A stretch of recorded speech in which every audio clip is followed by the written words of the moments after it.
여러분, 안녕하세요. 여러분, 잘 지내고 있습니까? 저번에 그 실시간에서 요즘 여러분 얼굴 본 게 너무 오래돼서 기억이 잘 안 납니다. 여러분 잘 지내고 있습니까? 이제 거의 한 학기의 막바지가 다 가옵니다. 이제 총 우리가 15주, 15주 커리큘럼인데, 이제 이번 주가 11일, 11주 차입니다.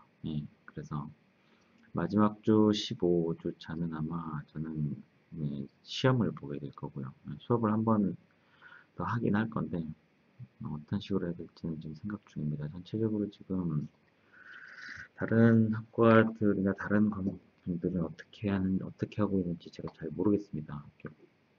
이 전공 같은 경우는 이게 오픈북이나 이런 걸로 문제를 낼 만한 게 있어요. 그래서 명확하게 어떤 구조를 이해하지 않으면 문제를 풀 수 없는 것들이 꽤 있는데, 이게 지금 여러분들께 제가 이 수업을 하고 있는 이것들은 사실 여러분들의 어느 정도 기본적으로 여러분들 따라왔기 때문에 다 이해를 하고 있을 거라고 예상은 하고, 이해를 하지 못한 친구들이 있더라도 쭉 차근차근 밟아오면, 복습을 쭉 하면서 차근차근 밟아오면 다 이해는 할 수 있을 거라고 믿습니다. 근데 문제는 이 과정이 이 과정을 수행하는 데 있어서 레퍼런스가 너무너무 많기 때문에 제가 깊게 들어갈 수는 없어요. 너무 깊게 들어가면 난이도나 여러분들 원래 전공과도 맞지 않기 때문에, 원래 취지와도 맞지 않기 때문에 이제 여러분들의 사고방식을 바꿔서 그걸 테스트하는 방식으로 가야 되는데, 그래서 저는 지금 여러분들의 시험을 실시간으로 보려고 하거든요. 그렇지 않으면 난이도에 굉장히 변수가 많이 생기기 때문에, 사실 이게 절대평가라서 지금은 다 열심히 해주면 제가 어느 certain 레벨이 되면 점수 주기는 굉장히 편합니다. 근데 그것 때문에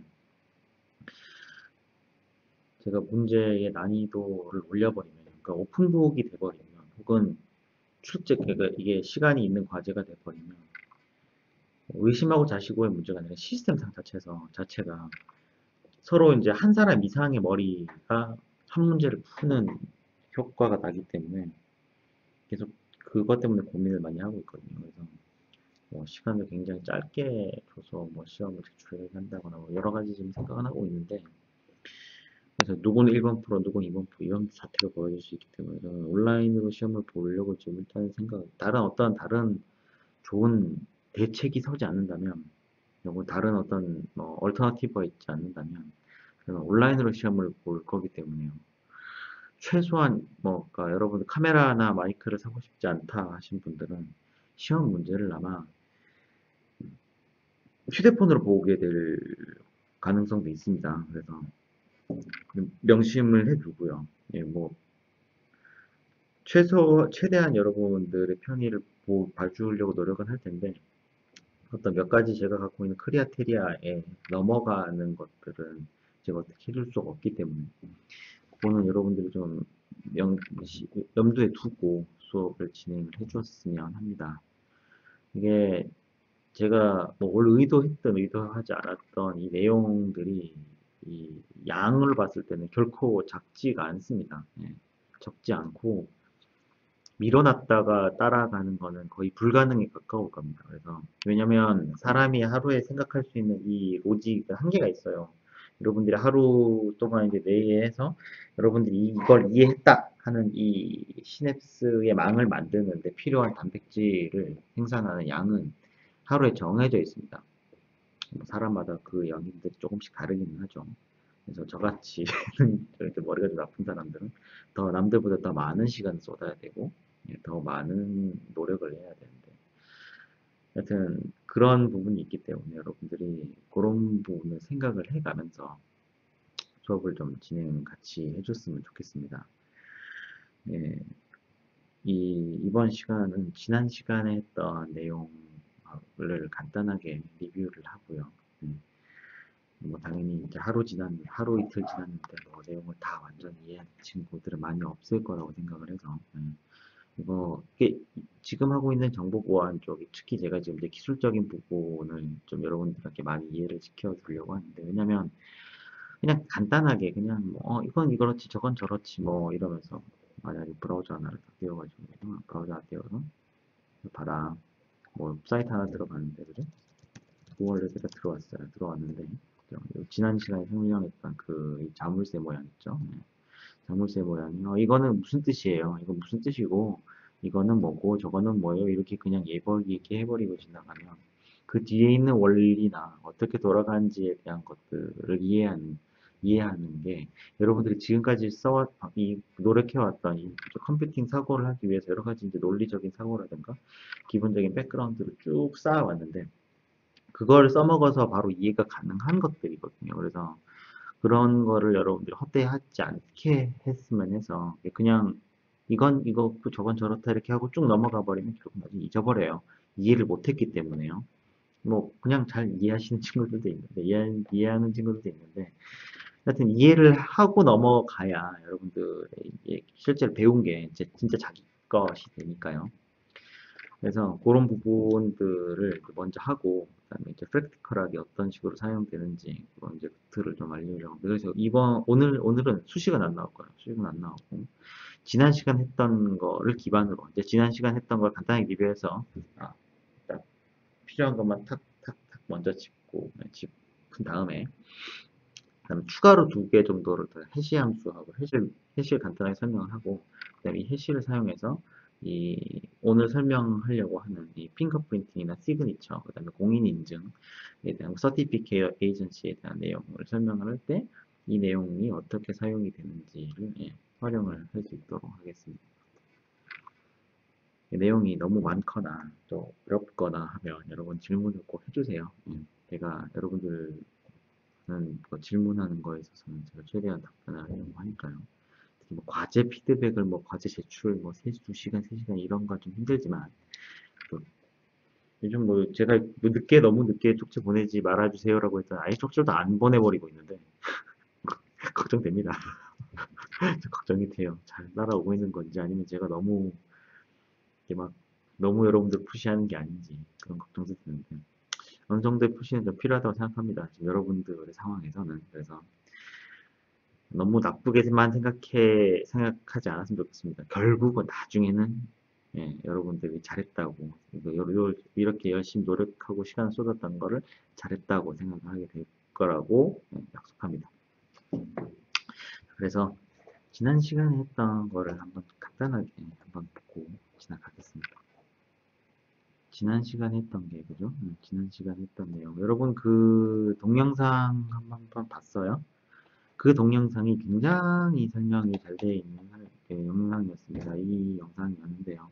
안드로이드 오소리티라고 제가 예전에 굉장히 오래 전부터 보던 채널이고 이 게리 알렌라는 아저씨가 이 안드로이드 오소리티에서 이제 유명해진 다음에 게리 익스플레인드라는 채널을 따로 만들었어요. 그래서 이 아저씨가 은근히 이게 푸근하게 생긴 데다가 목소리도 까랑까랑하고 잘 들리는데 설명도 굉장히 잘해줘요. 그래서 이 아저씨 채널이 또 따로 있으니까 좀 기술적으로 혹은 이런 소프트웨어 공학이라든가 컴퓨터 쪽의 엔지니어링이 좀 관심이 생긴 친구들이라면 너무 깊게 들어가진 않거든요. 이 친구. 이 아저씨 컨셉이다.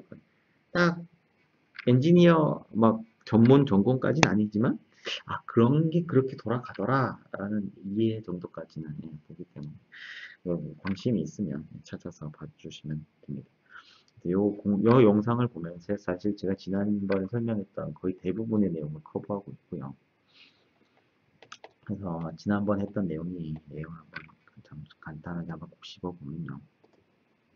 정리를 한번 해보면 지난번에 수식이 좀 많이 나왔었습니다. 그죠?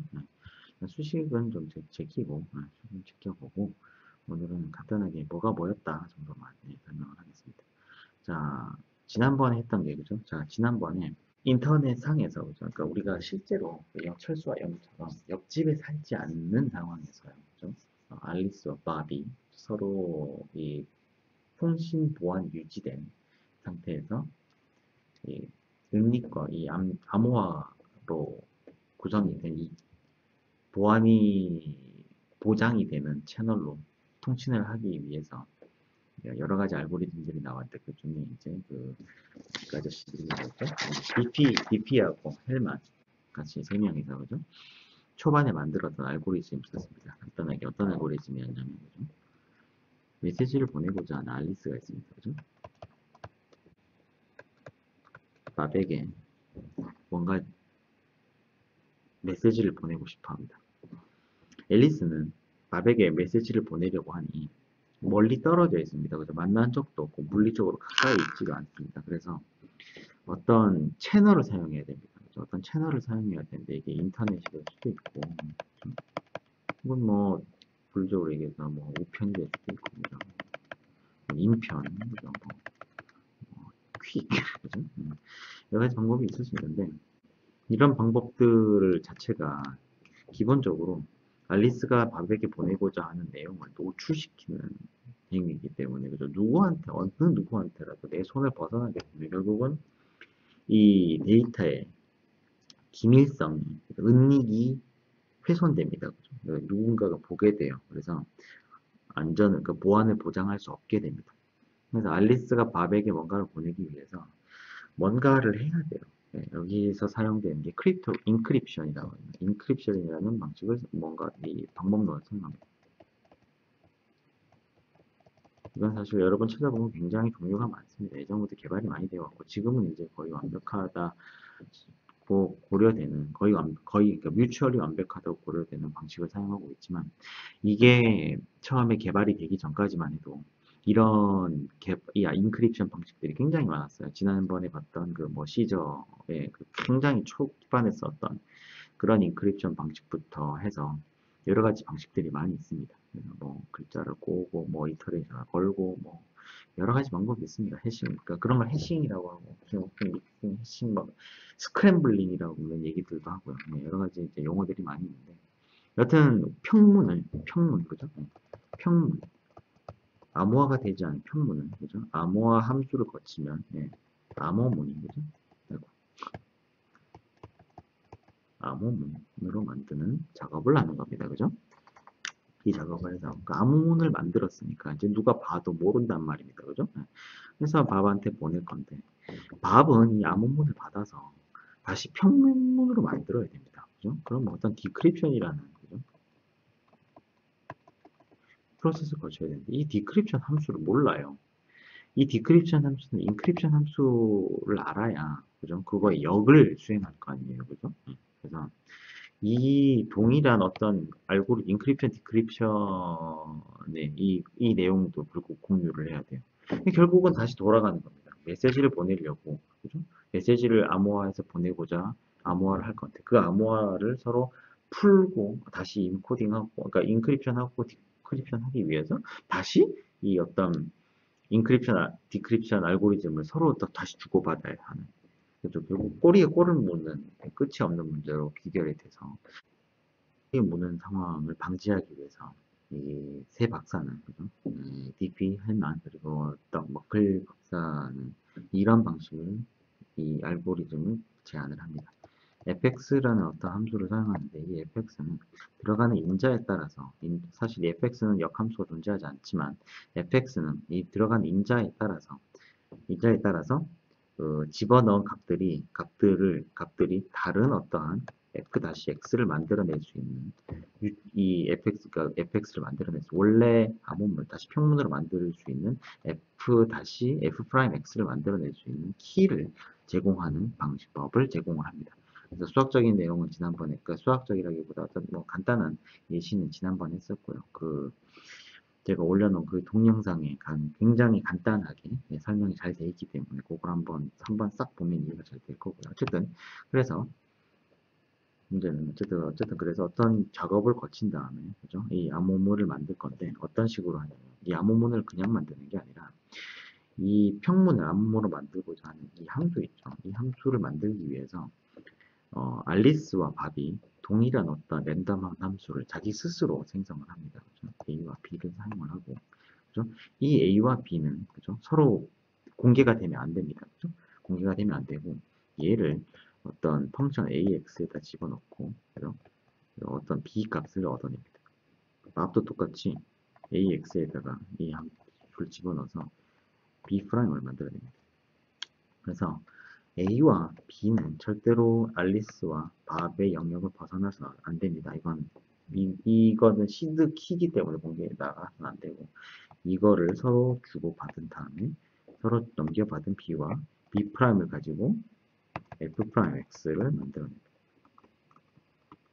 그래서 그 다음부터는 모든 평문은, 그죠? 모든 평문은 이거랑 이런 같은 함수가 서로, 그죠? 서로 F'X를 공유한 적은 없지만 이 B와 B'으로 유추할 수 없는 F'X를 만들어내는 알고리즘을 가지고 있기 때문에 평문은 어떤 평문을 F'X에다 집어넣고 보내고, 똑같이 밥도 F'X 사용해서 원래 평문을 복구해낼 수 있는 이런 방식을 초창기에 제안을 했습니다. 그래서 보안을 끽 해치지 않으면서, 어떤 내가 이 복호화 혹은 암호화에 필요한 키 값을 노출하지 않으면서 서로 동일한 키 값을 가질 수 있는 이런 기본적인 스텝과 이 체계를 처음에 제안을 했습니다. 어떤 논리적인 이 프로세스를 기반으로 좀 더 연구를 진행한 다음에, 아까 같은 이런 방식을 시메트릭이라고 합니다. 양쪽에서 사용하는 함수의 형태가 이 평문과 이 평문을 암호화하는 데 사용하는 키 값과 이 암호화된 문을 다시 원래대로 평문으로 만드는 데 사용한 fx, ex, 이 키 값이 똑같습니다. 그래서 이런 거를 서로 같은 걸 가지고 있는 거. 이거를 기반으로 그래서 어떠한 방식을 제안을 하게 됐냐면, 저는 어시메트릭 키 방식을 제안을 하게 됩니다. 이것은 어떻게 동작하냐면, 원래 아까 봤던 알고리즘 방식 있죠. 그 방식을 조금 응용을 하는 건데요. 알리스와 밥은 똑같이 서로 어떤 메시지를 보안이 유지된 채널에서 서로 메시지를 주고받고자 합니다. 여기에서 주목할 거는, 알리스는 어떤 자기 키를 두 개를 만듭니다. 이 알고리즘을 사용하면 그러니까 이 어시메트릭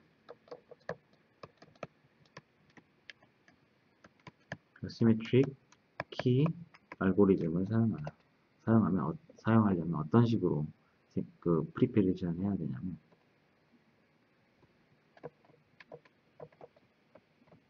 이걸 사용해서 어떻게 하냐면, 맨 처음 앨리스는 그러니까 키를 두 개를 만듭니다. 일단 뭐 용어가 헷갈리거나 개념이 헷갈릴 수 있기 때문에 공개키, 비공개키라는 말을 일단 배제하고 키를 두 개를 만든다고 하겠습니다. A 키와 B 키를 만듭니다. 이게 알리스 거니까 알리스의 키 A, 알리스의 키 B라고 하겠습니다. 밥도 똑같이 앨리스와 통신하기 위해서 키 A와 키 B를 만듭니다.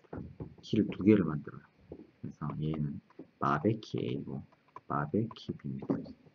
그래서 키를 두 개씩을 만들었습니다. 서로 두 개씩을 만들었는데, 이 키를 만드는 어떤 특정한 굉장히 수학적으로 잘 설계된 이 알고리즘에 따르면 그러니까 앨리스의 키 A를 사용해서 인크립션을 했다면, 그죠? 인크립션을 했다면, 이 인크립션된 이 암호화된 이 암호문은 무조건 알리스의 키 B로만 풀 수가 있습니다. 동일하게 여기서도 동일해요. 여기서도 밥이 만약에 반대로 밥은 B키로 이걸 인크립션을 했다고 하면, 무조건 밥의 B키로 인크립션이 되었다면 무조건 밥의 A키로만 디크립션이 가능합니다. 이런 특성을 가지고 있어요. 네, 여기까지 하고, 그러면 이걸 어떻게 써먹느냐, 이렇게 하는 거죠. 알리스는 키를 두 개를 만들었잖아요. 그래서 알리스는 먼저 자기가 만든 키 중에 하나를 이거를 먼저 공개하기로 결정합니다. 그래서 여기서 알리스가 자기 A키를 공개했다고 가정을 하겠습니다.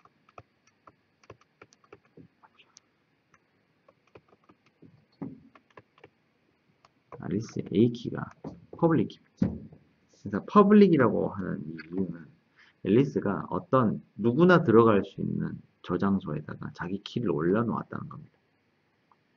그래서 동일하게 밥도 동일한 작업을 할 수 있습니다. 밥은 나는 B키를 공개키로 올리겠어 라고 이렇게 퍼블릭 키 위치에다가 서로 자기의 키 중에 하나씩을 올려놓습니다.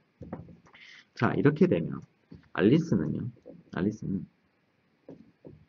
만약에 밥에게 어떤 메시지를 보내고자 한다면요. 메시지를 보내고자 한다면 이 메시지를 어떻게 인크립션 하냐면 이 메시지를 밥이 올려놓은 밥의 B키 있죠. 밥의 B키가 지금 이미 공개된 자리에 올라와 있습니다. 그래서 얘를 복사를 싹 해와서 얘를 싹 복사를 해와서 밥의 B키로 이 자기가 보내고자 하는 평문을 암호화를 싹 합니다. 인크립션이 된 밥의 B키로 인크립션 된 이 암호문을 만들어냅니다. 그러면 이 암호문은 어떠한 채널을 통과를 하더라도 사실 의미가 없습니다. 왜냐하면 밥의 B키로 인크립션이 된 이 암호문은 누구만 풀 수 있다? 밥이 아직 공개하지 않은 밥의 손에 있는 밥만 가지고 있는 밥의 A키로만 풀 수가 있어요. 그래서 퍼블릭 키가 공개가 돼 있어서 앨리스가 아무리 어떤 자기가 뭔가를 보내려고 하는 거를 밥에 공개된 키로 복사한 거를 어떤 공용 채널로 전송을 한다고 하더라도 그 어떤 미들맨이 그죠? 어떤 미들맨이 여기 있는 이 메시지를 복사를 해간다 하더라도 복사를 탁탁탁 이렇게 가치를 해간다 하더라도 결코 풀 수가 없습니다. 왜? 밥의 다른 밥의 A키는 아직까지 공개된 적이 없으니까요. 밥은 자기 혼자서 딱 쥐고 있단 말이에요. 그래서 그 누구도 이거를 풀 수가 없습니다. 오로지 밥만이 이 메시지를 풀 수가 있는 거죠. 이해되죠? 그래서 앨리스는 안전하게 밥에게 어떤 메시지를 보낼 수가 있게 됩니다. 그래서 밥은 전송되어 메시지를 자기만이 갖고 있는 밥의 A키로 디크립션을 시도합니다. 그래서 실제로 원래 메시지 H가 결과적으로 나오게 되는 거죠. 실제로 앨리스가 보내고자 했던 메시지 H는 무조건 밥만이 확인을 할 수가 있는 겁니다. 왜냐하면 밥만이 자기가 갖고 있는 다른 한쪽의 페어 키인 밥의 밥 A키를 자기 혼자서만 갖고 있으니까요. 동일한 과정으로 밥이 만약에 앨리스에게 메시지를 보내고자 한다고 하더라도 동일한 프로세스를 따릅니다. 밥은 앨리스가 공개해 놓은 퍼블릭 키가 있습니다. 그죠? 앨리스의 A키입니다. 이걸 복사를 해와요. 그래서 복사를 해온 다음에 복사를 해와서 나는 앨리스의 A키를 가지고 있어. 그죠? 그래서 자기가 보내고자 하는 메시지를 앨리스의 A키로 인크립션을 합니다. 그러면 앨리스의 A키로 인크립션된 암호문이 생성이 되는 거죠. 이거는 아까랑 동일한 개념으로 어떤 오픈된 채널을 통해서 퀵 서비스를 통해서든 이메일을 통해서든 인편을 통해서든 마이크로 이렇게 전송을 한다고 하더라도 실제로 이 암호문을 풀 수 있는 유일한 키는 앨리스가 아직까지 공개하지 않았던 B키입니다. 앨리스의 B키만이 앨리스의 A키로 인크립션 된 이 암호문을 풀 수가 있습니다. 그래서 앨리스의 A키로 암호화된 이 메시지는 앨리스가 공개하지 않았던 앨리스의 B키로만 디크립션 할 수 있기 때문에 앨리스도 동일하게 밥이 보내고자 했던 메시지를 안전하게 받을 수가 있습니다. 여기까지만 봐선 여러분 그죠? 그 어떤 문제도 없을 것 같죠. 네. 사실 살짝 이제 옛날 얘기를 살짝 해보면요. 살짝 옛날 얘기를 해보면, 이런 이 보안이 굉장히 좀, 예, 사실 이런 내용은 옛날부터 있었어요. 예, 사실 이런 대부분의 암호화 기술들이, 이런 디지털 암호화 기술들이 미국의 NSA에서 대부분 만들었습니다. 영국과, 예, 영국이 NSA하고 영국의, 예, 잘 모르게 기억이 잘 안 나지만, 영국에도 이 디지털 보안이라든가 이런 어떤 이 사이버전을, 예, 정보전을, 예, 대비하는 그런 부서가 있다고 하더라고요. 어쨌든 여기서 이런 대부분의 알고리즘을 만들었습니다. 그래서 근데 우리가 여러분들은 기억이 안 나겠죠. 여러분 절대로 당연히 기억이 안 날 텐데 제가 이제 이제 대학교 처음 이제 제가 고등학교 한 2학년, 1학년, 예, 2학년쯤이었던 것 같아요, 기억에. 우리나라에 엄청나게 이 인터넷이 미친 듯이 깔려들 때, 그때가 PC방이라는 게 처음 생기고, 예. 스타크래프트가 이제 전국을 지배하던, 워크래프트하고서 스타크래프트가 전국을 지배하던 그때였는데, 그것 때문에 이제 우리나라는 인구 밀도도 높고, 또, 이 동축 케이블이 아닌 ADSL로 인터넷이 깔리기 시작하면서, 굉장히 인터넷 속도의 보급이 굉장히 빨라졌습니다. 사실 그때 광 케이블 했었어야 되는데, 그런 게 좀 아쉬운데. 하여튼 그래서 ADSL이 전국에 깔리면서 이 인터넷이 엄청나게 확 발전하게 되고 전 세계에서도 우리나라 사람들의 이 어떤 빨리빨리 근성이 이런 데서 발휘를 한 거죠. 그래서 이런 것 때문에 굉장히 이쪽 산업이 엄청나게 커졌어요. 우리나라가 다른 나라들보다 굉장히 컨텐츠도 빨리 가게 되고 사실 여러분들 지금 뭐 우리가 보는 예전에 페이스북, 요즘 뭐 최근에 인스타그램 뭐 이런 것도 있잖아요. 예전에 이런 게 뭐 싸이월드니 뭐 세이클럽이니 이런 데서 이미 다 시도했던 것들이고 국제 표준을 못 하다 보니까 갈라파고스처럼 된 거죠. 예. 또 우리나라 사람들은 또 인터넷을 가지고 노는 데 집중을 했지 어떤 생산적인 일을 하는 데 있어서는 이제 좀 뭐 어느 나라나 비슷하긴 한데 유독 그랬어요. 그래서 그런 부분에서는 좀 이제 해외의 트렌드나 해외로 전파되기가 좀 어려웠던 게 있고요. 또 아무래도 한글이 그런 큰 장벽이 되죠. 그래서 한글이 사실 이게 참 아이러니한 양날의 검 같은 건데 한글 때문에 우리나라의 이 국민들이 대부분의 어떤 지적 수준이 어느 정도까지는 굉장히 보편화될 정도, 평준화가 되는 되게 중요한 기축, 이게 되게 중요한 이 팩터긴 한데, 어느 레벨을 딱 올라가면 그 언어가 가진 한계를 벗어날 수가 없게 됩니다. 그래서 여러분 혹시 예전에 제가 그 얘기를 했었던 것 같은데, 예, 사피어 워프 이론이라고 제가 여러 번 한번 예전에 얘기를 한 적이, 영화 얘기하면서, 그죠? 예. 어라이벌이라는 영화 얘기하면서 그 얘기 잠깐 했던 것 같은데, 하여튼, 예, 뭐 돌지 않고, 원래 제가 하고자 하는 말은 이거예요. 그러니까, 대학교 넘어와서는 한글은 멀리 해야 되는 언어 중에 하나입니다. 예, 좀 멀리 해야 돼요. 그래야 더 이상 여러분들이 뭔가, 이제 여러분들이 좀 생각의 폭을 넓히고 또 데이터나 어떤 수많은 쌓여있는 정보의 질을 높이기 위해서는 한글을 좀 멀리 해야 돼요. 고등학교 때까지는 오케이. 예, 고등학교 때는 오케이지만 대학교부터는 이제 여러분들 좀 시각을 좀 달리 해야 돼요. 맞아. 이게 좀 돌아가는데 어쨌든 다시 돌아가서 NSA하고 영국의 이제 이 정보기관 이런 것들을 많이 만들었어요.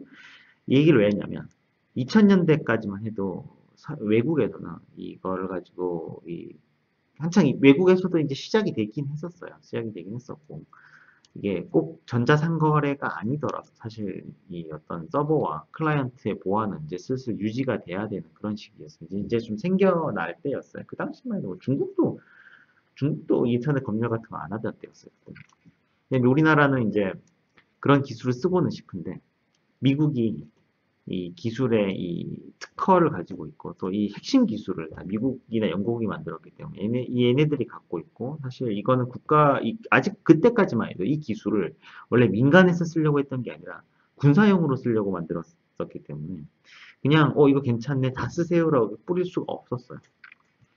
그런 것도 있었고 그래서 헌법으로 막아놨었어요. 지금 F-21을 못 팔게 막아놓은 것처럼 그런 이유가 있었고 또 우리나라는 이제 굉장히 급속도로 발전하다 보니까 미국이나 어떤 전 세계 표준에만 기댈 수가 없었어요. 그래서 키사라고 해서 한국 인터넷 정보보호진흥회라고, 코리아 인터넷 앤 시큐리티 에이전시라는 그 공기관이 있었는데, 거기서 이제 다른 몇 개의 회사들과 이제 같이 책 사업을 진행을 해서 SEED, SEED라는 한국에서 만든 이 보안 체계를 만들게 됩니다.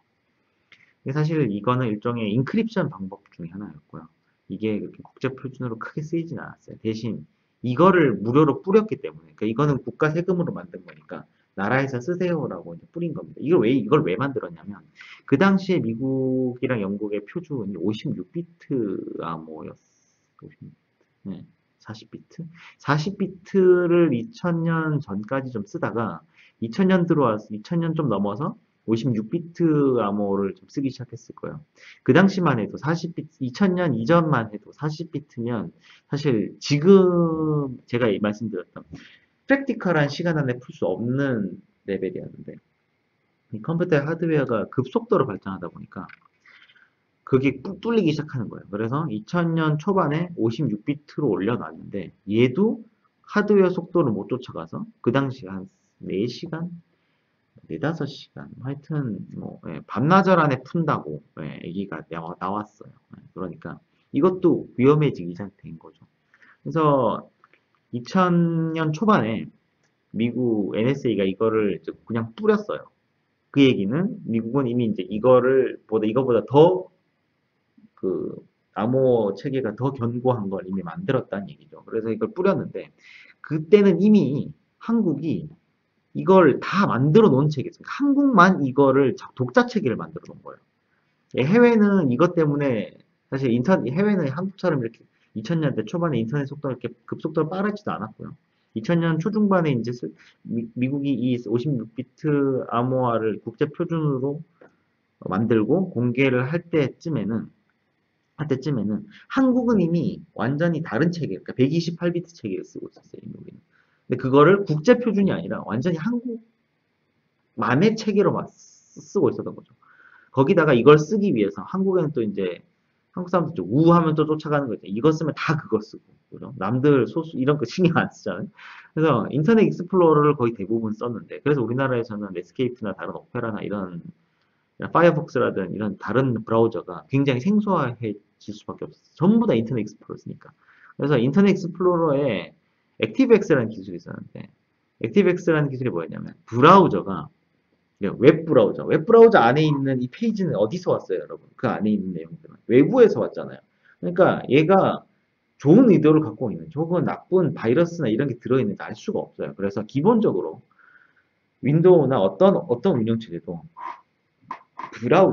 브라우저 안에 페이지가 여러분의 하드디스크나 SSD를 건드릴 수 없어요. 메모리도 건드릴 수 없고, 그냥 단순히 그냥 CPU랑 메모리만 자원으로 쓰고 있는 거예요. 그 페이지를 렌더링하기 위해서.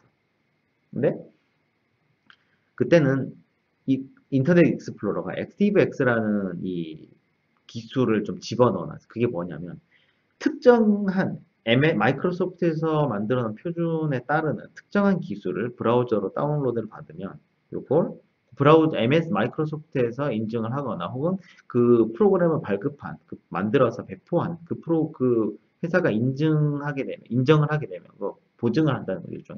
아까 봤던 이 어시메트릭 키 방식이죠. 이런 방식으로 이거를 우리가 너한테 유일하게 줄 테니까 이거는 브라우저 안에서 도는 거지만 네 하드를 만질 수 있어 로 권한을 주는 겁니다.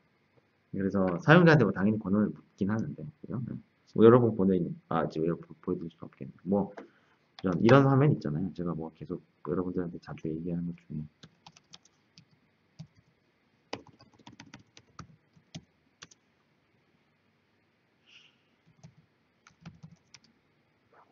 뭐 유저 액세스 컨트롤이라고 해가지고 이런 화면 보잖아요. 이런 화면 많이 보잖아요. 그죠? 또로롱 어쨌든 그죠? 뭘 하겠습니까? 당연히 이제 인스톨러가 하드에다가 뭘 깔 건데, 여러분 하드에다 뭔 짓을 하려고 하니까 여러분들 물어보는 거예요. 이거 정말 네가 하려는 거 맞니? 그죠? 이런 것들도 그죠? 이런 것들을 할 수 있게 해주는 겁니다. 그래서 그래서 128비트로 방금 우리 만들었던 우리 봤던 이런 이 키 있잖아요. 이 키 있잖아요. 이 키. 얘들을 128비트 체계로 만들어 놨어요. 초반에 우리나라에서 시드라고 해서 이 알고리즘이 128비트 체계였습니다. 이게 암호 시스템입니다. 그래서 비트 수가 128개예요. 그러니까 2에 128개만큼의 어떤 이 가지수를 가지는 거죠. 한 자릿수마다, 그죠? 한 자릿수마다 2에 0 아니면 1, 두 개씩 들어가니까 그게 128개가 있으니까, 그죠? 총 가지수는 2에 128 쓰면 됩니다. 그래서 이만큼의 가지수를 가지는 키를 사용을 하고 있었어요. 예, 어쨌든 이 얘기를 왜 하냐면, 이제 아까 좀 이따가 이제 공인인증서 얘기도 하려고 잠깐 밑밥을 깐 건데, 이런 역사를 보면은, 이 역사를 보면은, 인터넷 보안이란 게 여러분, 이게 결국은 전자상거래 때문에 굉장히 커진 겁니다. 결국은 돈을 주고받는 일을 하려고 하다 보니, 이게 굉장히 보편화가 되고, 이게 많이 쓰이게 되는 겁니다. 사실 그래서 전자상거래가 이 전체 이런 보안 시스템이라든가 이런 거를 촉발시킨 이 매개체라고 이해하면 쉽습니다. 이제 간단하게 한번 설명하면 해시는 뭐냐면 이런 겁니다. A가 해시 펑션 fx로 들어가면요. 어떤 유니크한 뭔가가 나와요. A 프라임. 되게 유니크한 것만 나옵니다. 그래서 A랑 굉장히 비슷하게 생긴 A, B가 딱 들어가도요. 굉장히 유니크한 애가 나옵니다. B가 이게 연관된 게 안 나와요. Z가 나온다거나 F가 나온다거나 완전히 다른 것들이 나오는 게 해시 함수입니다. 이 해시 함수를 여러분 간단하게 한번 이 구조적으로 한번 보게 됩니다. 제가 영상에 캡처본이 있는데 이걸 보고 설명하는 게 제일 좋을 것 같아서 영상 당연히 올려드리니까 여러분 영상도 꼭 한번 봐야 됩니다. 봐주셨으면 좋겠어요. 우리 이런 상황을 한번 가져봅시다. 해시라는 게 뭐냐면 해시라는 건 잘 쓰면요. 검색이고 정렬이고 다 필요 없게 만드는 놈 중에 하나입니다. 우리 이런 걸 한번 보죠. 해시 테이블. 자, 이런 걸 한번 봅시다. 제가 해시 함수를 어떻게 정의하냐면 이렇게 정의했다고 한번 생각을 해봅시다. 인덱스 넘버는요. 지금 여기 0, 1, 2, 3 여기 인덱스 번호 있죠. 이 인덱스 번호가 어떻게 만들어지냐면 모든 아스키 코드를 다 더한 다음에 이 어레이 사이즈로 모듈로를 한 결과를 인덱스 넘버로 잡는다고 한번 가정을 해봅시다. 제가 이렇게 해시 함수를 만들었어요. 이렇게 해시 함수를 만들었다고 가정을 한번 해봅시다. 그러면 여기서 한번 돌려보자고요. 자, 대문자 M, 그 다음에 소문자 I, 그 다음에 A, 그죠? 그럼 이렇게 세 개로 나누게 되겠죠? 그래서 세 개의 ASCII 코드가 각각 77, 105, 97입니다. 이걸 세 개를 다 더한 결과가 279인데, 이거를 전체 인덱스에, 전체 어레이 길이가 얼마입니까? 0에서 10까지니까 11입니다. 그죠? 그래서 이거를 모듈로 11을 했더니 결과가 4가 나왔습니다. 아까와 동일한 방법으로 대문자 T, 소문자 I, 그 다음에 소문자 M 이것들의 ASCII 코드가 각각 84, 105, 109입니다. 그죠? 그래서 다 더하고 나니까 298이 나오고 동일하게 이 어레이의 길이인 11로 모듈로를 했더니 1이 나옵니다.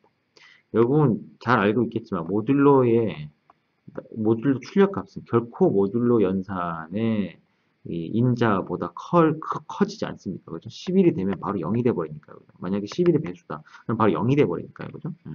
그리고 모듈러 연산은 비가역적이다. 이거 잘 알고 있죠. 그죠? 네. 그래서 그 얘기는 이 4를 가지고 결코 MIA를 찾을 수 없다는 얘기입니다. 이 4를 가지고 279를 절대 찾을 수 없다는 얘기죠. 그죠? 4를 가지고 279인지 어떻게 알겠어요? 몰라요. 알 수 없습니다. 그래서 동일한 방식으로 쭉 연산을 하면 여기는 굉장히 잘 꾸며졌어요. 이 예를 들기 위해서 여기에 있는 이 세 글자들은요. 세 글자들의 모든 ASCII 코드의 합은 절대 일치하지 않습니다. 모두 달라요. 그래서 해시 함수에 들어가면 결국은 이 해시 인덱 이런 함수에 들어가면 모든 게 유니크하게 나와요. 그래서 이 전체 인덱스를 꽉 채우게 됩니다. 유니크하게. 전체 11개고 어레이 하나하나 11개, 어레이 키도 11개라서 모두 그대로 꽉 채우게 됩니다. 왜 이 짓을 하냐면요. 잘 보세요. 여러분들이 만약에 이거를 그죠? 이걸 써먹으려고 나중에 이제 뭐 서치를 하건 뭐 미들 값을 찾든 뭔가 누가 특정 이름을 찾기 위해서 맥스를 찾아라 라고 한다면요. 그죠? 여러분은 정렬이 안 된 상황에서 어떻게 하겠어요? 하나하나 뒤질 겁니다. 처음부터. 그렇죠? 맥스가 나올 때까지 뒤질 겁니다. 그래서 맥스가 나왔네. 여러분들은 이 짓을 나중에 이 짓을 좀 더 효율적으로 하기 위해서 여러분 지금 예전에 배운 게 뭐였어요? 정렬을 하거나 그죠? 정렬을 하거나 그죠? 그러면 가운데부터 찾아갈 수도 있고 그죠? 그런 여러 가지 방법을 취할 수 있는데 해시 함수는 어떠냐면요. 그냥 맥스를 해시 함수에 넣어요. 딱 넣으면 뭐가 나와요? 바로 인덱스 번호가 나옵니다. 맥스 어디 있는데 얘 딱 계산하고 나면 맥스 어디? 맥스 딱 계산하고 나면 바로 팔당 바로 나옵니다. 이것만 계산하면 얘가 어디 있는지 바로 나와요. 되게 기발하죠, 그죠? 되게 기발합니다. 이게 해시 테이블입니다. 그래서 어떤 숫자의 형태의 데이터가 아니라면요. 대부분 거의 모든 자료, 그러니까 데이터 스트럭처에서 이 해시 테이블을 사용하고 있습니다. 해시 테이블을 사용하고. 이 해시 테이블의 특성은 좀더 수학적인 내용이라서 간단하게 제가 좀 짚고 넘어가면 해시 테이블은 이제 해시의 입력이요. 이제 여기는 이제 길이가 10일밖에 안 되잖아요. 근데 이 길이가 100만 개, 1000만 개, 억 개, 막 수십억 개가 되면요. 몇 기가, 막 몇십 기가, 몇 테라 이렇게 되면요. 거기에 들어가는 데이터들 양도 정말 어마어마하게 많아집니다. 그래서 여기서는 굉장히 잘 이렇게 꾸며졌거든요. 그래서 모든 값들이 동일한 값들이 나오지 않았어요. 근데 이런 확률은 거의 없습니다. 이런 확률이 없어요. 이렇게 입력된 길이하고 이 주어진 테이블 안에 정확하게 딱 일치해서 딱 들어가는 이런 케이스는 거의 없다고 보면 됩니다. 그래서 대부분의 해시 함수들은 어떤 식으로 구성이 되냐면 내가 들어갈 입력이 내가 만약에 뭐 아이디 웹사이트 하나 만들었어요. 웹사이트 하나 만들었고 이 웹사이트를 하나 만들었는데 이 웹사이트의 아이디가 나는 이 웹사이트 아이디는 8자로 제한을 두겠다고 8자로 제한을 두겠다. 그러면 총 아이디가 만들어질 수 있는 조합이 A에서 Z까지 대문자 A에서 Z까지 0에서 9까지 그 다음에 내 아이디에다가 만약에 제가 뭐 언더스코어라든가 혹은 뭐 별 혹은 뭐 대시를 허용한다면 이것만큼 또 다 곱해야 되겠죠. 그래서 곱하기 그죠? 그죠? 그럼 간단하게 우리 숫자로만 아이디를 만든다고 칩시다. 숫자로만 8개짜리 숫자를 만든다고 가정을 해봅시다. 그러면 가능한 입력은 뭡니까? 그럼 가능한 0에서 9까지 숫자가 한 자리씩 8자리가 들어가게 되죠. 그죠?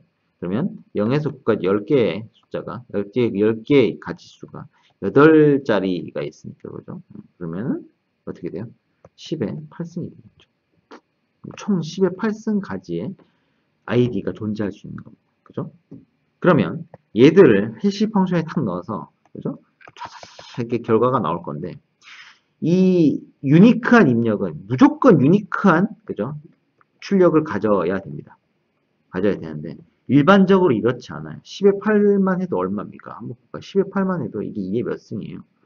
이게 뭐 한 계산해보면 알겠지만 이보다 훨씬 막 큰 수가 될 겁니다. 이거 굉장히 큰 수가 될 겁니다.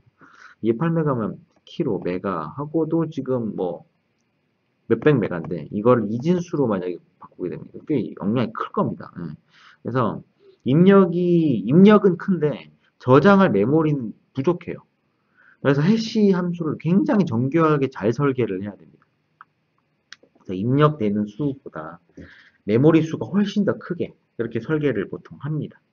요거에 대해 좀 자세히 좀 알아보고 싶은 친구들을 위해서 제가 나중에 데이터를 심화학습 같은 데 데이터를 좀 올려놓겠습니다. 이건 좀 수학적인 내용이라서 수학과 확률에 관한 내용이거든요. 그래서 어쨌든 자 돌아가면 해시 함수라는 거는 입력이 하나 들어가면 유니크한 어떤 값이 나온다. 두 번째는 해시 함수의 특성상 겹치면 안 돼요. 겹치면 안 되기 때문에 비슷한 값이 들어가더라도 완전히 다른 값이 나오게 만듭니다.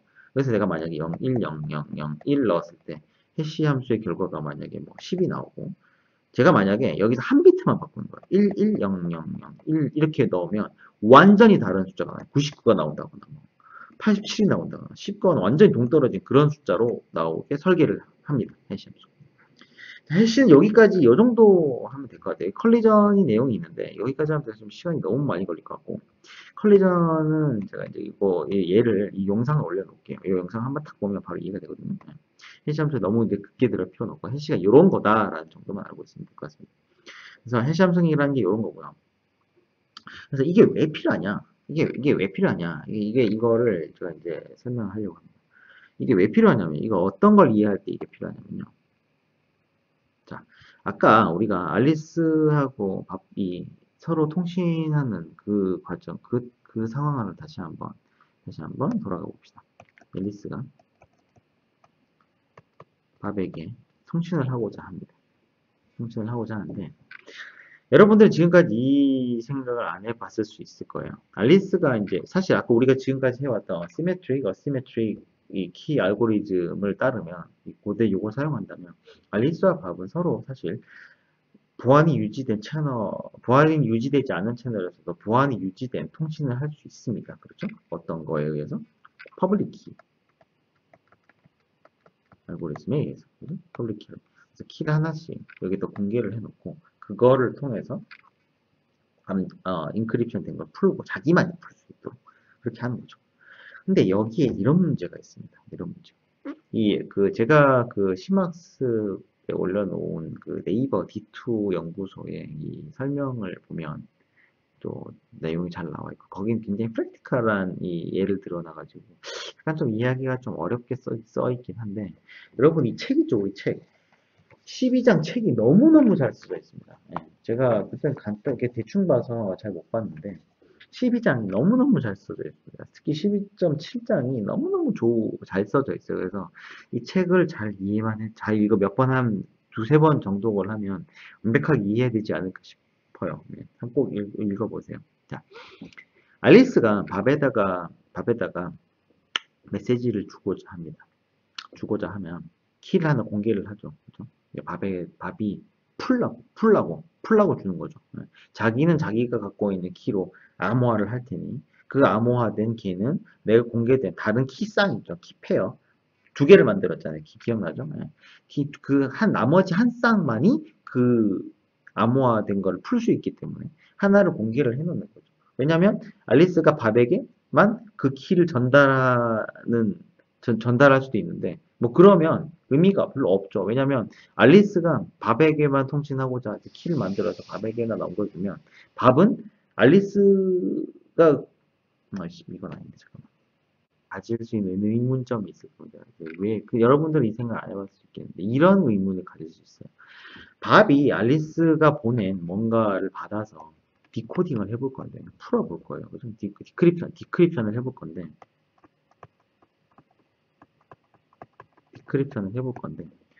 밥이 이거를 푼 걸요. 그죠? 밥이 지금 왜냐면, 밥이 디크립션을 해본다는 의미는 뭐냐면, 밥이 디크립션 했다는 얘기는, 밥이 어떤 키를 내가 나한테 메시지를 보내고 싶으면, 자, 저기 있는 키를 올려줄 테니 이걸로 인코딩을 해. 그럼 내가 가진 키로 풀게. 잖아요. 그죠? 그거잖아요. 그래서 밥은 메시지를 푸는 거는, 그러니까 이 자기가 공개해 놓은, 혹은 뭐 직접 줬던, 뭐, 공개를 해 놨던, 그죠? 네. 어쨌든 앨리스가 취득한 밥이 공개해 놓은 키, 그 둘 중에 하나 공개해 놓은 거죠. 이 공개해 놓은 키로 그러니까 인크립션을 했다면, 무조건 밥이 나머지 자기가 갖고 있는, 그죠? 혼자만 갖고 있는 그 키로 열었을 때, 디크립션이 돼야 되겠죠. 디크립션이 된다는 얘기는, 앨리스가 보냈던 누가 보냈던 이 인코딩된 이거는 내가 공개해 놓은, 내가 알리스를 줬던, 뭐 누구한테 줬던, 그죠? 내가 공개를 했던, 알리스한테 직접 줬던 이 퍼블릭 키, 내가 공개해 놓은 퍼블릭 키로 인코딩이 됐다는 걸 보증합니다. 그죠? 보증하죠? 그래서 여기서 문제가 발생해요. 나는 원래 알리스한테서 메시지를 받고 싶었어요. 근데 문제는 나는 알리스와 가까이 있지 않아요. 알리스한테 메시지를 보내달라고 요청한 이유는 내가 퍼블릭 키를 공개를 해놨고 그걸로 알리스가 보내고자 하는 메시지를 인코딩을 하고 그거는 나만 풀 수 있기 때문에 라고 생각을 했는데 여기에 허점이 있습니다. 알리스가 그죠? 알리스가 뭐 어떤 말세스한 어떤 제3자에 의해서 제거가 됐고 알리스가 아니에요. 사실 알고 봤더니 알리스가 아니라 다른 말리스입니다. 아주 못된 범죄자입니다. 알리스가 퍼블릭키 공개를 해놨잖아요. 알리스가 뭐 바바에게 직접 받았던 뭐 공개가 돼 있던 어쨌든 알리스를 제거했다는 얘기는 알리스 컴퓨터를 해킹했다는 얘기고요. 그죠? 네. 사람을 죽인 것처럼 들리니까 좀 이상하긴 한데 말리스는 지금 알리스의 컴퓨터를 장악한 상태입니다. 그래서 알리스가 보낸 것처럼 밥에게 보낼 수 있을 거예요. 그러니까 원래는 밥은 지금 알리스에게 메시지를 기다리고 있었으니까요. 그걸 알고 있으니까. 그래서 공개된 값을 가지고 말리스가 밥에게 메시지를 보냈어요. 그러면 밥은 풀어봤더니 풀려요. 그 얘기는 내 퍼블릭 키를 알리스가 갖고 있다는 걸 내가 알고 있고 그러면 알리스가 인코딩을 했다고 생각을 하겠지만 사실 그렇지 않잖아요. 그렇지 않은 상황이 벌어진단 말이에요. 이렇게. 그러니까 내가 디크립션을 해보는데 이게 진짜 앨리스가 보낸 건지에 대한 보증은 없어요. 여기. 그쵸? 그러니까 내가 갖고 있는 키로 푼다고 해서 공개 키의 약점이 이겁니다. 키를 하나를 공개를 해놨기 때문에 그 누구도 나에게 메시지를 그러니까 보안이 유지된 메시지를 나한테 보낼 수 있고 나는 그걸 내가 가진 키로 얼마든지 풀어서 확인할 수 있지만 문제는 내가 암호화를 누가 했는지가 알 수 없어요. 그러니까 나는 알리스가 메시지를 줄 거라고 기대를 하고 기다렸지만 그때 누군가가 말리스가 알리스를 딱 제거를 하고 말리스가 알리스인 것처럼 메시지를 인코딩을 한 다음에 이렇게 보낼 수가 있단 말이에요. 그럼 밥은 알리스가 보낸 줄 알고 열어봤는데 알고 봤더니 아주 그래서 아주 욕이 막 원래 알리스는 난 너를 사랑해 이렇게 보내려고 했는데 말리스가 밥이랑 사귀고 싶어가지고 알리스가 너 지겨워졌어 난 너랑 헤어질 거야 이런 메시지를 보냈다면 밥은 상심을 해갖고 말리스한테 전화를 야 말리스야 나 알리스하고 헤어졌다 그렇죠. 그래 그런 영화 그런 거 많잖아요. 요즘에. 여기에서 문제는 이런 문제가 있습니다. 그래서 이거를 해결을 해야 되게 생겼어요. 그러니까 이걸 해결하기 위해서 어떤 방식이 생겼냐면 디지털 시그니처라는 방식을 사용을 합니다. 자, 이게 어떻게 동작하는지 한번 간략하게 한번 보겠습니다. 그래서 책이나 제가 올려드리는 이제 데이터에 너무너무 설명이 잘 되어 있기 때문에 제가 이제 굳이 이렇게 막 더 어렵게 들어가지 않겠습니다. 간단하게 설명을 할게요. 최대한 여러분이 이 로직을 이해하는 게 훨씬 더 중요하니까요. 혹시나 뭐 이게 제가 말씀을 드렸지만 이거 한꺼번에 한 번에 잘 이해 안 됩니다. 이게 굉장히 치밀하게 체계화되어 있기 때문에 논리적으로 따따따따 따지고 들어간 빈칸이 없어요. 이거 완벽해요. 정말. 그래서 지금 다 쓰고 있는 거예요. 근데 이게 되게 조직화 잘 되어 있기 때문에 한 번에 잘 이해가 안 됩니다. 그림을 봐도. 이게 책이 너무너무 잘 써져 있어서 여러분 책을 잘 읽어보면 한 3번 정도만 보면 이해될 거라고 생각을 합니다. 자, 인증에 대해서 설명을 해보죠. 첫 번째, 알리스는요, 밥에게 어떤 문서를 보내고자 합니다. 도큐멘트 있습니다. 요거를 DOC라고 하겠습니다. 이거를 밥에게 보내고자 하는데요. 내가 보냈다는 걸 밥에게 보증을 하고 싶어요. 일반적으로 우리가 어떻게 합니까? 우리 보통 왜 뭐 거래를 하러 가거나 뭔가 뭐 되게 중요한 집문서, 뭐 전세계약, 뭐 집을 산다거나 되게 큰 거래잖아요. 뭐 그것도 그렇고 뭐 여러분들이 나중에 졸업을 해서 회사 일을 해보면 어떤 다른 회사와 우리 어떤 어그리먼트를 맺는 경우가 많이 있습니다. 뭐 MOU라든가 아니면 뭐 NDA라든가 뭐 이런 어떤 어그리먼트를 맺는 경우가 많이 있는데 이럴 때 보통 어떻게 하냐면요. 각 회사 담당자가 직접 그 회사로 방문을 합니다. 방문을 해서 서로 협약을 하고 회의를 하고 악수를 한 다음에 종이에다가 똑같이 사인을 합니다. 똑같이 나도 여기 사인하고 너도 사인하고 그래서 서로 하나씩 너도 하나 나 하나 이렇게 서로 이렇게 주고받습니다. 그러면 나도 똑같이 그 종이를 갖고 있고 얘도 그 종이를 갖고 있어요. 내가 만약에 이 항목을 좀 수정을 막 한다고 해도 상대방이 똑같은 걸 가지고 있기 때문에 그 짓을 못 하죠. 그래서 이거는 내 시그니처로 그죠? 인증을 하게 되는 겁니다. 혹은 내가 집문서를 이제 뭐 집문서 내가 집을 사서 집문서 관련돼서 이제 부동산에 갔는데 내가 너무 바빠가지고 다른 사람을 보냈어요. 다른 사람을 보내면 이 사람은 이제 내 인감을 들고 간단 말이에요. 그럼 이 인감이 내 인감인지를 어떻게 증명해요? 뭘 들고 갑니까? 동사무소에서 어떤 인감 증명서를 들고 갑니다. 이 인감은 내 인감이야라고. 그죠? 제가 중간에 인감을 막 바꿔대더라도 혹은 내가 누군가에게 살해당하고 이게 좀 제가 인감을 제가 계약을 하러 가야 되는데 누군가가 나에게 야 약속 시간이 미뤄졌어라고 거짓말을 하고 자기가 그 약속 장소에 가서 새로 판 인감을 갖다가 찍고 있어요. 그러면 그 사람들은 그게 진짜 인감인지 아닌지 어떻게 판단을 하겠습니까? 그거를 그죠? 제가 그거를 동사무소에다 등록을 해놨단 말이에요. 그럼 이 사람들은 내 인감을 보고 바로 인감이라고 얘기 안 하고 뭘 보고 인감 증명서를 보고 그 인감인지 아닌지를 확인을 합니다. 이렇게 확인해 보는 거죠. 여기서도 똑같아요.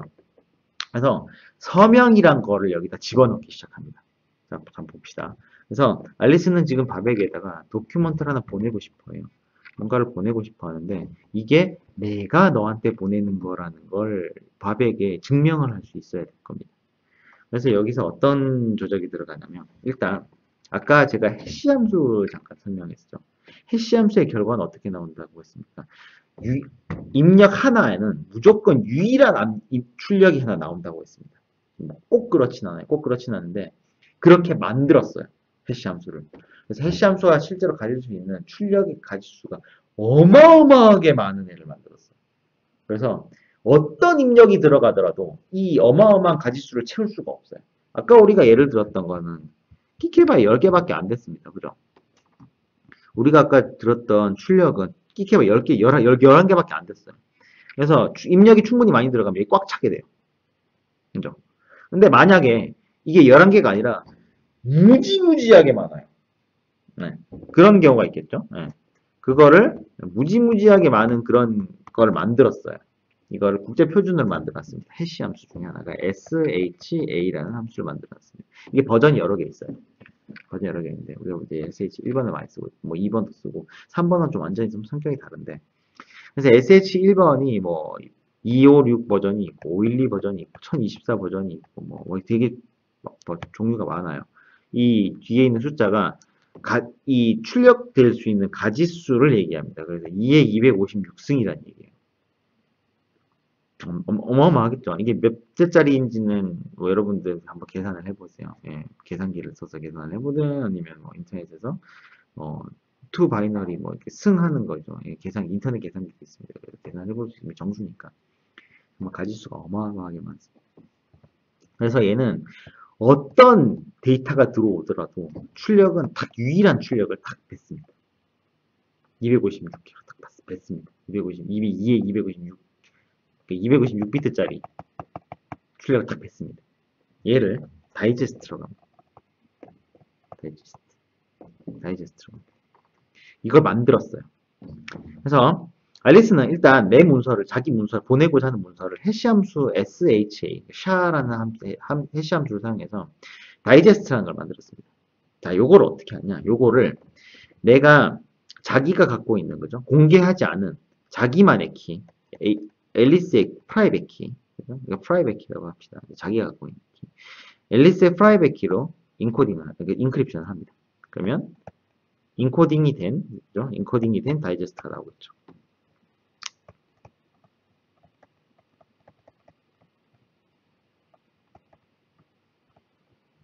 자, 인크립션 된 다이제스트가 나왔습니다. 이게 앨리스의 프라이빗 키로 인코딩 됐어요. 그죠? 자, 여기에 준비가 됐고요. 이 다이제스트는 유일하게 하나가 나오는 겁니다. 그러니까 도큐먼트가 변하지 않는다면, 도큐먼트의 내용이 하나라도 변하지 않는다면 이 다이제스트의 결과는 유일함이 증명되는 거죠. 유일함이 보장됩니다. 그래서 얘를 앨리스 자기가 갖고 있는 프라이빗 키로 암호화를 해서 인크립션을 해서 이렇게 확보를 했습니다. 방금과 같은 프로세스를 거쳐서 원래 평문을 그죠? 원래 도큐먼트 보내고자 하는 도큐먼트를 검증된 해시 함수, 그러니까 결과 이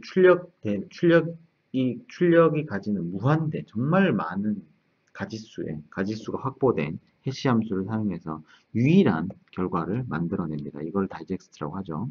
그래서 도큐먼트가 조금이라도 바뀐다면 이 다이제스트 완벽하게 다 완전히 다른 다이제스트가 나오기 때문에 도큐먼트의 다이제스트만 확보를 이것만 확인을 하면 도큐먼트가 변하지 않았다는 걸 보정할 수 있습니다. 그래서 이 다이제스트를 앨리스가 자기가 가진 프라이빗 키로 인크립션을 합니다. 그리고 이 내용과 요 내용과 그죠? 요 내용과 앨리스가 원래 보내고자 했던 이 도큐먼트를 같이 합쳐서 얘를 밥이 공개해 놓았던 밥의 퍼블릭 키로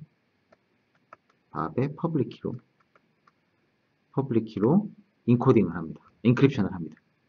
그래서 이 전체가 밥의 프라이빗 키로 인코딩이 돼서 이제 이게 밥에게 넘어가는 거죠.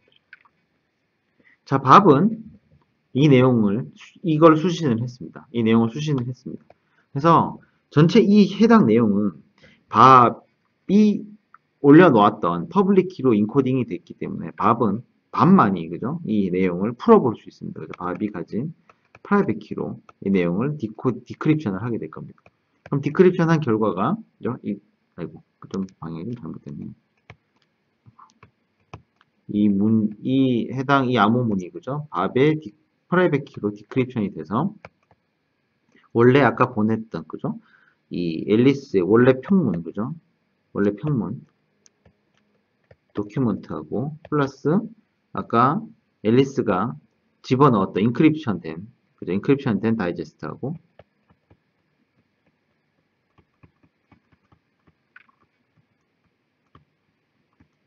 이렇게 이거하고 두 개 같이 나오게 됩니다. 이 인크립트된 다이제스트는 앨리스의 프라이빗 키로 인코딩이 됐습니다. 그래서 밥은 공개가 되어 있는 앨리스의 퍼블릭 키를 가지고 디크립션을 할 수 있습니다.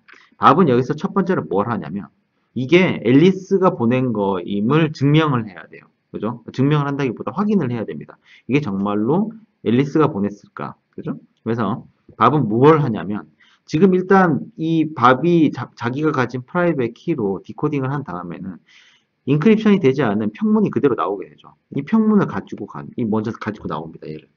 얘를 가지고 나와서 원래 앨리스가 처음에 수행했던 이 해시 함수 있죠. 이 해시 함수를 똑같이 수행을 합니다. 얘도 똑같이. 밥도 똑같이 이쪽에서 이 도큐먼트를 샤1 256으로 인코딩을 했다고 가정했죠. 그죠? 얘로 해싱을 한번 해봅니다. 그러면 얘도 다이제스트가 나오겠죠. 자, 여기서 이 다이제스트 하고요. 만약에 앨리스가 진짜 이 문서를 보낸 거라면 앨리스가 자기만이 갖고 있는 프라이빗 키로 이 다이제스트를 인크립션을 했잖아요. 그렇기 때문에 지금 같이 딸려온 이 인크립션 된 다이제스트는 앨리스가 공개해 놓은 앨리스의 퍼블릭 키로만 풀 수 있겠죠. 예, 풀 수 있습니다. 그래서 풀어봤어요. 그러면은 원래 앨리스가 맨 처음에 해싱을 수행했을 때의 결과인 다이제스트가 나오게 됩니다. 그죠? 이렇게 두 개가 나오게 돼요. 이 두 개를 확인해 보면 같아야 됩니다. 그죠? 만약에 앨리스의 컴퓨터를 장악한 애가 이 도큐먼트를 변경을 했어요. 변조를 했단 말이에요. 이걸 변조를 했다면 당연히 해시 결과가 다르게 나올 겁니다. 이 결과가 다르게 나올 겁니다. 그리고 만약에 앨리스의 컴퓨터를 장악한 친구가 원래 도큐먼트를 건드린 후에 자기도 똑같이 이 해시 함수를 돌려서 그 새롭게 변조된 도큐먼트에 다이제스트를 출력을 했다고 하더라도 원래 앨리스가 갖고 있는 이 앨리스의 프라이빗 키를 가질 수가 없기 때문에 이건 앨리스만 갖고 있잖아요.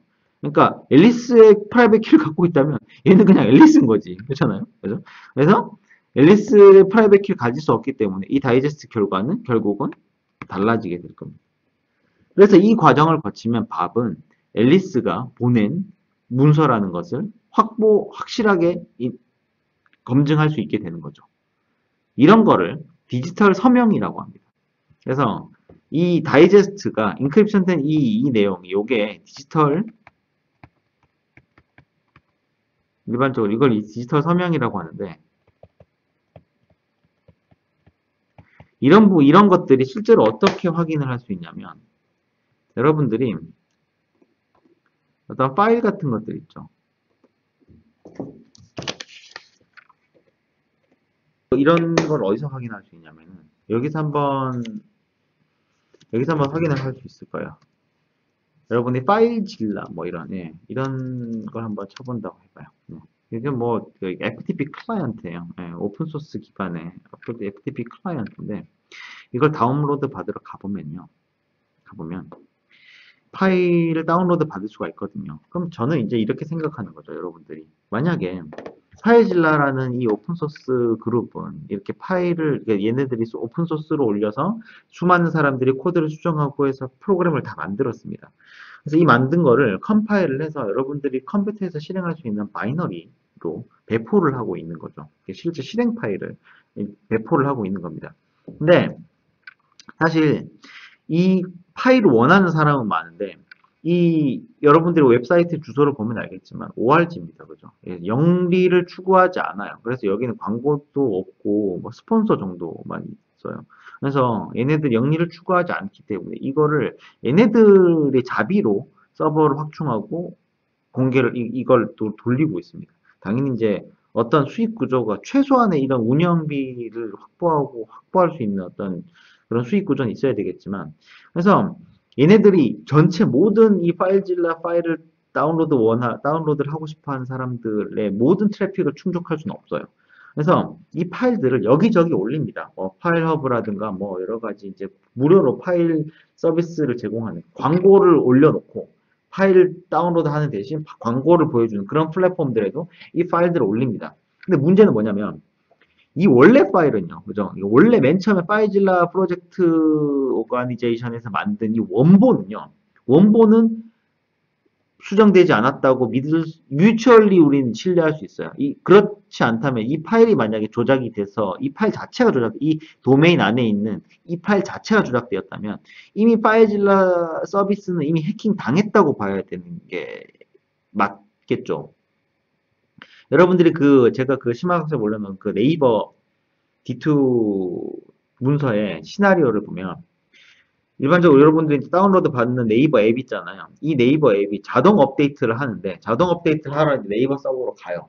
네이버 서버에 가서 네이버 서버가 올려놓은 새로 업데이트된 바이너리를 다운로드를 받는데 어떤 해커가 네이버 서버에 접속을 해서 여기에 침투를 해서 원래 네이버가 사용자들한테 배포해야 될 바이너리를 조작을 해서 아주 악성 코드를 만들어 놨단 말이에요. 그러면 이런 상황에서 내가 이거를 받았을 때 그냥 신뢰하지 않고 그냥 막 실행해버리면 정말로 난리가 나는 거잖아요. 네이버 서비스 쓰지 않는 한국인들은 거의 없으니까요. 그래서 클라이언트 입장에서는 이게 받아보고 이게 변조가 됐는지 안 됐는지는 받아보기 전에는 몰라요. 그렇잖아요. 해커가 나 변조했어라고 네이버 서버에다가 갖다 써붙여놓지 않잖아요. 그러니까 이건 변조됐는지 안 되는지 받아봐야 아는 겁니다. 그죠? 그러니까 받아봤을 때 얘가 진짜로 네이버 서버에서 만들어 놓은 파일이냐 아니면 해커가 해킹을 해놓은 파일이냐를 분간을 해내야 되거든요. 그걸 하기 위해서 아까 얘기했던 그 서명이 필요한 겁니다. 그래서 그 서명이 실제로 여기 이 파일질라 서버 다운로드 가는데 가보면 있어요. 어떤 식으로 제공을 하냐면 해당 지금 여기는 이제 그냥 다운로드 바이너리만 여기 올려놨잖아요. 그래서 근데 요거를 어디셔널 다운로드 페이지로 가보면은 이제 실제로 이제 파일들을 쭉 올려놓는데 여기에 이 파일이 어떤 파일인지를 이제 디테일을 이렇게 클릭을 해보면 SHA-512로 해시된 실제 해시 값이 여기 있어요. 보여요? 그러니까 되게 굉장히 길게 해놨죠. 이게 SH512입니다. 굉장히 우리가 예를 들었던 것보다 2배로 더 긴 해시 출력을 만들어 놨어요. 그래서 이 해시를 여기도 공개를 해놨단 말이에요. 그래서 제가 이걸 파일을 다운로드 받은 다음에 실행하기 전에 이 해시 값을 계산을 똑같이 해보는 거예요. 파이질라 서버에서 이 해시 값을 계산해서 올려놨잖아요. 그러면 이 파일이 정말로 변조가 되지 않았느냐. 근데 지금 저는 파일질러 서버에서 받으니까 그럴 일이 없다고 생각하겠지만 파일질러 서버가 아니라 다른 곳에서 제가 다운로드 받았다고 생각을 한번 해보자고요. 그러니까 여기는 신뢰할 수 없는 파일, 뭐 그냥 파일만 제공하는 그런 서비스예요. 그러니까 여기는 누구나 이 파일을 올려놓을 수 있는 그런 서비스란 말이에요. 근데 파일 이름만 똑같다고 해서 받았는데 그게 진짜로 똑같은지는 봐야 되는 거예요. 정말 실력이 좋은 해커가 바이너리를 교묘하게 수정을 해놔서 파일 크기까지 똑같을 수가 있단 말이에요. 근데 하지만 그렇더라도 한 비트라도 바뀌면 아까 얘기했던 것처럼 해시 함수의 결과가 완전히 다르게 나옵니다. 이거 얘는 512승까지의 출력을 가져요. 그래서 어떤 입력이 들어가든 그 입력과 조금 한 비트가 다른 그 결과도 완전히 거리가 완전히 멀어요. 그래서 완전히 다른 출력 결과가 나오게 되거든요. 그래서 이 해시 값, 나도 이제 이 실행 파일을 다운로드를 받은 다음에, 다운로드를 이렇게 다운로드를 받은 다음에, 나도 똑같이 이 해시 값을 계산한 프로그램으로 해시 값을 계산을 해보는 거죠. 그래서 이거랑 똑같이 나오면, 아, 이거는 내가 변조되지 않고, 처음에 팔레질라가 만들어 놨던 그 파일과 동일하구나라는 것을 알 수 있게 되는 겁니다. 여러분들 한국에서 이런 파일, 해시 값을 제공하는 이런 사이트들은 사실 많이 없습니다. 한국에서는 이제 어떤 이런 컴퓨터 기술이 보편적으로 좀 이렇게 많이 나오지는 않고, 사실 뭐 서양 똑같은데 그런 거는. 최소한 이제 우리는 이런 것들을 아예 이제 대놓고 공개를 해놓고 있지 않아요. 그래서 일반적으로 우리 동양 사람들 대부분 그렇죠. 어떤 이 집단이나 체제에 일단 많이 기대는 성향이 있기 때문에 우리도 네이버라고 하면 일단 믿고 받아보잖아요. 네이버가 무슨 짓을 할 줄 알고 라고 생각하지 않고 그냥 네이버니까 일단 다운받고 본단 말이에요. 그런 게 좀 있는데 그래서 이런 부분이 많이 알려지지 않는 것도 있는데 이런 거를 여러분 확인을 해보면 이런 게 실제로 이제 제공이 되고 있는 걸 확인해 볼 수 있습니다. 이런 게 디지털 시그니처의 실제 예입니다. 그래서 아까 지금 쭉 내려왔던 그 프로세스 있죠. 프로세스를 여러분들 쭉 한번 이해를 해보면, 아, 이게 이런 식으로, 이제 디지털 서명이란 게 동작을 하는구나. 를 간단하게나마 이해할 수 있을 것 같습니다. 그래서 제가 올려놓은 거에 사실 더 설명이 잘 돼 있어요. 그래서 그 영상들이나 그 자료들을 좀 더 몇 번 곱씹다 보면 이해가 됩니다. 이건 뭐 수식이 나오는 것도 아니고 어려운 게 내용이 있는 게 아니에요. 몇 가지 간단한 이것들이 논리가 조합이 돼서 이런 무결성을 완성해 놓고 있는 거예요. 정말 아름다운 알고리즘을 만들어 놓은 거예요. 그리고 제가 이제 뭐 더 다른 얘기를 또 버리사인이나 뭐 골드 뭐 그 저기 뭐냐 이 공인인증서 얘기는 잠깐 했고 이제 서티피케이트 에이전시에 대한 얘기를 할까 했는데 그거는 사실 크게 뭐 더 내용이 더 많아질 것 같아서 그거는 제가 서티피케이트 에이전시에 대한 내용은 제가 더 심화학습으로 관심이 더 있는 친구들은 왜 서티피케이트 에이전시가 필요하고 그게 왜 윈도우의 기본으로 기본 윈도우즈에서도 기본 어떤 이런 공인된 그러니까 굉장히 좀 퍼블릭클리 올라온 이런 인증서를 왜 윈도우 안에서 확보하고 있는지 이런 것도 제가 거기다 올려놓을 테니까 만약에 이제 이런 쪽 관심 있는 친구들이라면 관심 있는 친구들이라면 확인해서 확인할 수 있도록 제가 올려놓겠습니다. 윈도우 안에 기본적으로 들어있는 공인 인증서들이에요. 굉장히 공인 인증서가 많죠. 그리고 굉장히 유명한 업체들의 이제 디지서트라든가 그죠? 뭐 메리사인이라든가 뭐 글로벌 사인이라든가 이런 이제 세계적으로 저명 있는 신뢰가 되는 신뢰성이 확보된 얘네들은 간단하게 얘기하면 뭐냐면 서티피케이트 에이전시는 뭐냐면 퍼블릭 키를 쥐고 있어요. 퍼블릭 키를 아무한테나 안 주는 겁니다. 그래서 신원을 확인한 애들한테만 이 퍼블릭 키를 제공을 해주는 거예요.